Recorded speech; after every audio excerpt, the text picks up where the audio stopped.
Hi. இந்த கொஷினை நான் ஜிம்மில் கேள்விப்பட்டிருக்கேன்.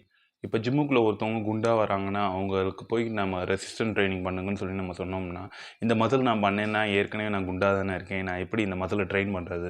திரும்ப பண்ணேன்னா நான் இன்னும் இல்லை குண்டாயிருவேன்னு நிறைய பேர் சொல்கிறாங்க. ஆனால் உண்மையை சொல்ல போனோம்னா, ரெசிஸ்டன்ட் ட்ரைனிங்னால மசில் இம்ப்ரூவ் ஆகுமே தவிர, உங்கள்கிட்ட ஏற்கனவே இருக்கிற சைஸை விட பெட்டரான சைஸாலாம் நீங்கள் இம்ப்ரூவ் ஆக போகிறது கிடையாது. கெலோரிஸ் என்ன நம்ம கொடுக்குறோமோ அதுதான் இம்பார்ட்டன்ட். இந்த சைஸ் வைஸ் நம்ம இம்ப்ரூவ் ஆகிறது, வெயிட் இன்க்ரீஸ் ஆகிறதெல்லாம். நம்ம கெலோரிஸை வந்து கண்ட்ரோலாக வச்சுருந்து வெயிட் ட்ரைனிங் பண்ணுறதுனால மசில் இம்ப்ரூவ் ஆகும், ஃபேட்டும் ரெடியூஸ் ஆகுமே தவிர நீங்கள் இருக்கிற சைஸை விட இன்னும்லாம் பெருசாக மாட்டீங்க.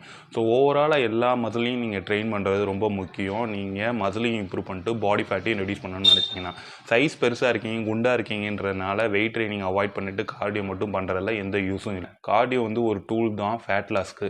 அதை பேஸ் பண்ணி நீங்கள் ஃபேட் லாஸ் பண்ணணும்னு நினச்சா அது ராங் டைமுக்கு நீங்கள் சஸ்டெயின் பண்ண முடியாது. ஸோ கண்டிப்பாக நீங்கள் வந்து ரெசிஸ்டன்ட் ட்ரைனிங் பண்ணி தான் ஆகணும். இண்டிவிஜுவல் மசில் நீங்கள் ட்ரெயின் பண்ணி தான் ஆகணும். உதாரணத்துக்கு லெக் பெருசாக இருக்குன்னு சொல்லி லெக்கை ட்ரெயின் பண்ணாமல் விடுறதும் தப்பு தான். நீங்கள் ஸ்குவாட் பண்ணுறதுனால உங்களுக்கு மசில் இம்ப்ரூவ் ஆகும். அந்த மசில் இம்ப்ரூவ் ஆகிறதுனால உங்கள் லெக் சைஸ் பெருசாக ஒன்றும் இம்ப்ரூவ் ஆக போகிறது கிடையாது, நீங்கள் ப்ராப்பரான கேலரி டிஃபிசிட்டில் இருந்தீங்கன்னா. ஸோ நீங்கள் கெலோரிஸ் கண்ட்ரோலில் வச்சுருக்கும் போது எந்த ஒர்க் அவுட் போட்டிங்கனாலும் நீங்கள் சைஸ் வைஸ் இன்க்ரீஸ் ஆக மாட்டீங்க. இன்னும் ரிப்படாக ஃபிட்டாக தான் நீங்கள் இருப்பீங்க ஒர்க் அவுட் ப்ராப்பராக பண்ணிங்கன்னா. கார்டியோ மட்டும் ஃபோக்கஸ் பண்ணாதீங்க, ஒர்க் அவுட்டையும் ஃபோக்கஸ் பண்ணுங்கள். தேங்க்யூ.